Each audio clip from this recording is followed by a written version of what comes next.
சங்கீதம் 2ஆம் அதிகாரம். ஜாதிகள் கொந்தளிப்பானேன், ஜனங்கள் விருதா காரியத்தை சிந்திப்பானேன்.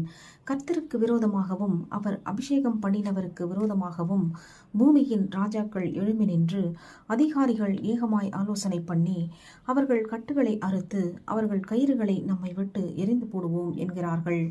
பரலோகத்தில் வீற்றிருக்கிறவர் நகைப்பார், ஆண்டவர் அவர்களை இகழ்வார். அப்பொழுது அவர் தமது கோபத்திலே அவர்களோடே பேசுவார், தமது உக்கிரத்திலே அவர்களை கலங்க பண்ணுவார். நான் என்னுடைய பரிசுத்த பர்வதமாகிய சீயோனில் என்னுடைய ராஜாவை அபிஷேகம் பண்ணி வைத்தேன் என்றார். தீர்மானத்தின் விவரம் சொல்லுவேன். கர்த்தர் என்னை நோக்கி, நீர் என்னுடைய குமாரன், இன்று நான் உம்மை ஜனிப்பித்தேன். என்னை கேளும், அப்பொழுது ஜாதிகளை உமக்கு சுதந்திரமாகவும் பூமியின் எல்லைகளை உமக்கு சொந்தமாகவும் கொடுப்பேன்.